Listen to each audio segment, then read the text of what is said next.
मैदान में है, क्या मुद्दे हैं अपने? मैं सोचता हूँ आपका पहला प्रश्न ही गलत है, क्योंकि मैं निर्दलीय चुनाव मैदान में नहीं हूँ। मैं उन किसानों का उम्मीदवार हूँ जो लंबी लाइन लगा करके खाद ले रहे हैं। मैं उन लोगों का उम्मीदवार हूँ जो ट्रांसफार्म सरकार दे नहीं रही और ट्रांसफार्म के लिए घंटों बैठे रहते हैं। मैं उन बहनों का उम्मीदवार हूँ जो खेत में निंदाई गुड़ाई कर रही है और काम कर रही है, और जो गीत गाती हुई जो महिलाएं हैं उन बहनों का मैं उम्मीदवार हूँ।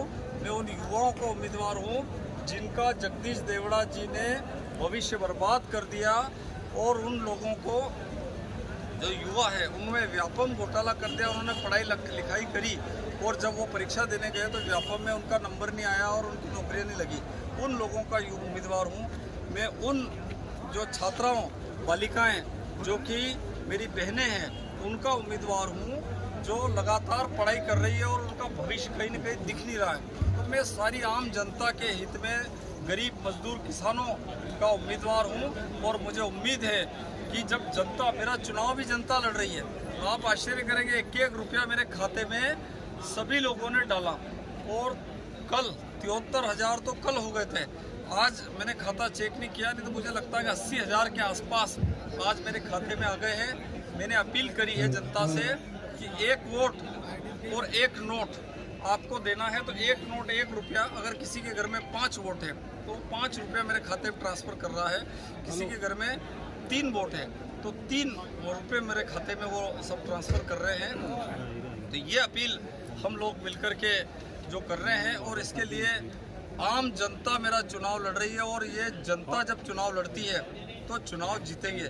कारण ये कि जो प्रत्याशी इन्होंने बनाया उसके लिए माननीय कमलनाथ जी ने पत्रकार वार्ता में कहा था कि हमसे 2018 में गलती हो गई, गलत आदमी हमने दे दिया। फिर माननीय दिग्विजय सिंह जी ने कहा था, और अभी जो बीच में जब चुनाव का जब समय चल रहा था टिकट वितरण का, तो सारे वरिष्ठ नेताओं ने माइक में एजे हमारे जो प्रभारी हैं कमलेश्वर पटेल जी, उन्होंने माइक में कहा कि पिछली बार हमसे भूल हुई थी, गलत प्रत्याशी हमने यहाँ दे दिया था, इस बार हम ठीक देंगे। लेकिन उसी गलत प्रत्याशी को फिर दे दिया। जनता को और आम जनता जो है वो, ये जो नेता लोग हैं ये मैच फिक्सिंग करके आम जनता को ये समझ रहे हैं कि ये जो है आम जनता कुछ समझती नहीं, भोली भाली नहीं। लेकिन जनता बहुत समझदार है। जनता जो किसान है यहाँ का, और मैं तो कह रहा हूँ मल्हारगढ़ विधानसभा क्षेत्र का किसान, मजदूर, व्यापारी, गरीब, अमीर जितने लोग हैं वो इतने समझदार है कि यहाँ किसान आंदोलन का इतना बड़ा आंदोलन इन्होंने खड़ा किया, तो हम सब लोग मेरे साथ हैं और मैं चुनाव जीतूंगा। समर्थकों में किस प्रकार का उत्साह देखा जा रहा है? समर्थकों में श्यामलाल जोगचंद जिंदाबाद, जिंदाबाद। श्यामलाल जोगचंद जिंदाबाद, जिंदाबाद। इतना जबरदस्त उत्साह है समर्थकों में, और मैं तो कह रहा हूँ कि आम लोगों में उत्साह है। कल की घटना है, जब मैं आ रहा था तो एक बहन रात के अंधेरे में दौड़ के आई और मुझे माला दी और एक तिलक निकाला, और आप आश्चर्य करोगे उन्होंने 3,000 रुपये निकाल के मेरे हाथ में दिए, और उन्होंने कहा कि मैंने 3,000 धीरे धीरे इकट्ठे करे, 2,000 और मैं इकट्ठे कर रही। मैं उससे वो 3,000 ले नहीं रहा, लेने का मत दो। तो वो बोले कि नहीं 3 मैंने इकट्ठे कर दिया, 2 और दे रही हो, आप चिंता मत करो, चुनाव मैं लड़ रही हूँ, आप नहीं लड़ रहा हूँ। मैंने बहन जी आपका नाम क्या है? तो क्या नाम से आपको क्या काम है? मैं आपके लिए काम कर रही हूँ। तो इस मल्हारगढ़ विधानसभा क्षेत्र की बहनें, किसान, मजदूर, आम लोग उठ करके खड़े हो गए हैं, और मुझे विश्वास है कि यहाँ वित्त मंत्री जगदीश देवड़ा जी की जमानत जब्त करा देंगे। गरीब मजदूर किसानों के लिए लड़ेंगे। मैं चुनाव जीता, एक भी NDPS एक्ट का फर्जी प्रकरण मल्हारगढ़ विधानसभा क्षेत्र में बनने नहीं दूंगा। 3 बिठा के जो मोटरसाइकिल पे जाते हैं और जगह जगह लोगों को परेशान करते हैं, वो 3 बिठाने वाले पर उन पे चालान बनने नहीं दूंगा, क्योंकि ये कंपनी की गलती है कि उन्होंने गाड़ी बड़ी कर दी है, गाड़ी की सीट बड़ी कर दी है। तो ये मैं करूँगा। इसके साथ साथ 1 रुपये से लगा करके 25 लाख रुपए तक का इलाज फ्री करवाऊंगा, क्योंकि बुजुर्ग लोग, गरीब अमीर कोई भी हो, उस आदमी के पास जब पैसा नहीं रहता है तब वो मेहनत करता है, और जब वो बीमार हो जाता है तो बीमार के टाइम पे वो आदमी इलाज कहाँ से करवाए? इस देश में काम करता है तो इलाज सरकार की तरफ से फ्री होना चाहिए। बहनों की सुरक्षा के लिए काम करूँगा, माताओं के लिए काम करूँगा, किसानों के लिए काम करूँगा। 1-1 इंच ज़मीन जो कि सिंचित सरकारी स्रोत से हो, इसके लिए मैं प्रयास करूंगा। क्योंकि पंजाब और हरियाणा में जगह जगह हम देखते हैं तो जो ज़मीन है वो सरकारी स्रोत से सिंचित होती है।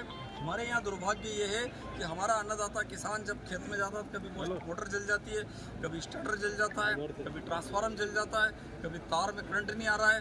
तो मैं ये व्यवस्था करने जा रहा हूँ कि सरकार इसकी जिम्मेदारी ले और सरकार सरकारी स्रोत से किसानों के लिए काम करे। हमारे जो हमारे ओल्ड पेंशन है, जो कर्मचारी वर्ग है, उनके लिए मैं काम करूंगा कि सभी लोगों को ओल्ड पेंशन का लाभ मिले।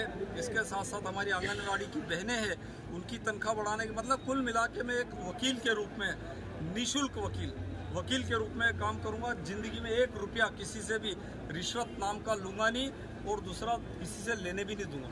ये व्यवस्था मैं करूँगा।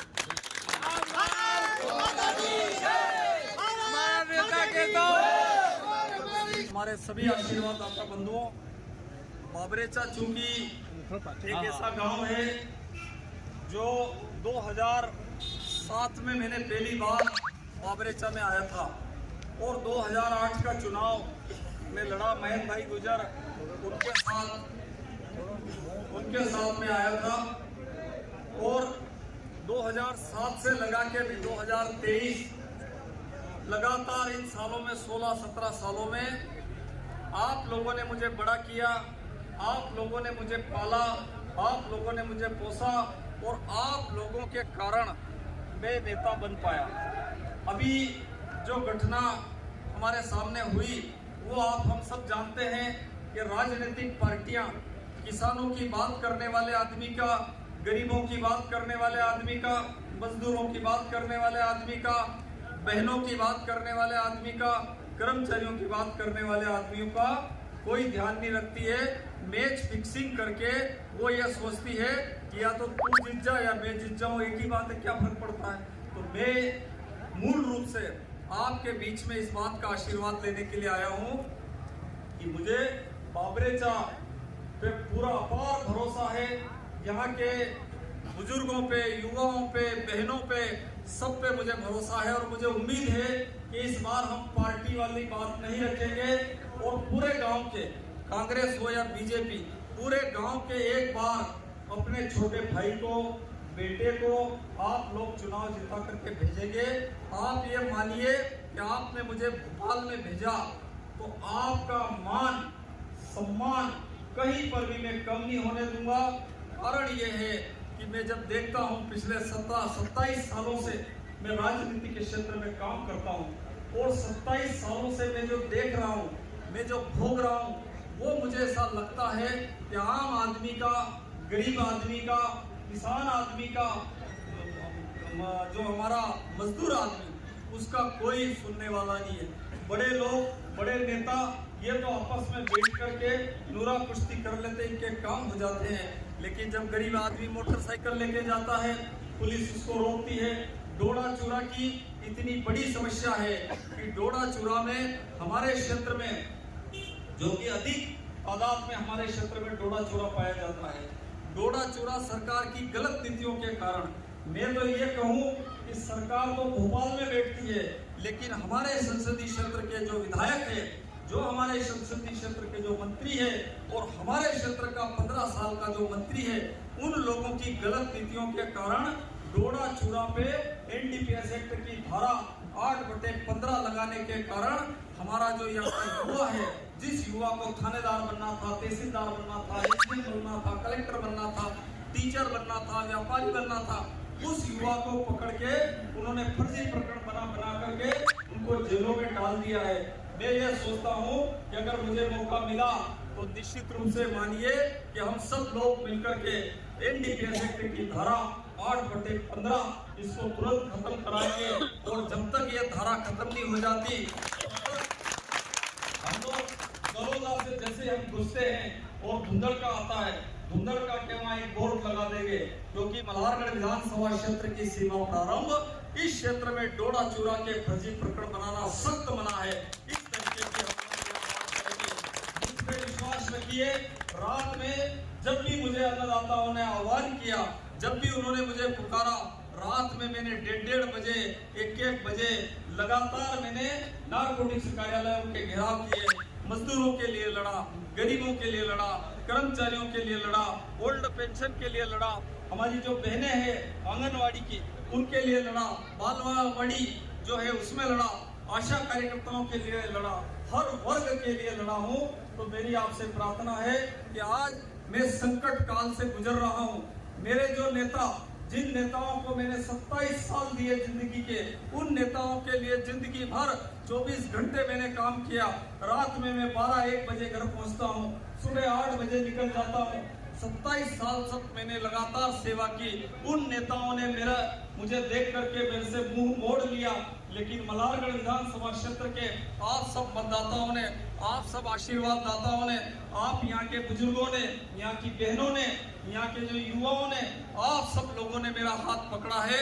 आज मैं समंदर के मझधार में पड़ा देख रहा हूँ और मेरा अगर कोई जो मदद करने को तैयार है वो आप सब लोग हैं। मेरी एक ही प्रार्थना है कि आप सब मिलकर के आप मुझे जिता दीजिए। मैं भोपाल में गया और आपकी विधानसभा में अगर पहुंचा तो निश्चित रूप से मानिए कि मैं आपका मान सम्मान कभी कम नहीं होने दूंगा। आपके चरणों में बैठ करके काम करूंगा। कभी मैं दारू के ठेके नहीं लूंगा, कभी किसी को प्रताड़ित नहीं करूंगा, कभी ट्रांसफार्मर के पैसे नहीं लूंगा। नहीं तो पिछली बार आपने देखा कि अपने वाले से ही जो कोई 50,000 में 10,000 में लाख रुपए ले रहे थे, तोड़ बट्टे के पैसे नहीं दूंगा। कारण ये कि यह NDPS एक्ट के फर्जी प्रकरण बनने ही नहीं दूंगा। जब प्रकरण ही नहीं बनेंगे तो काहे के तोड़ बट्टे। वो तो किसी आदमी को पता है कि रात में पुलिस आती है और कहती है 20 लाख रुपए लेकर आओ, कोई कहती 50 लाख रुपए लेके आओ।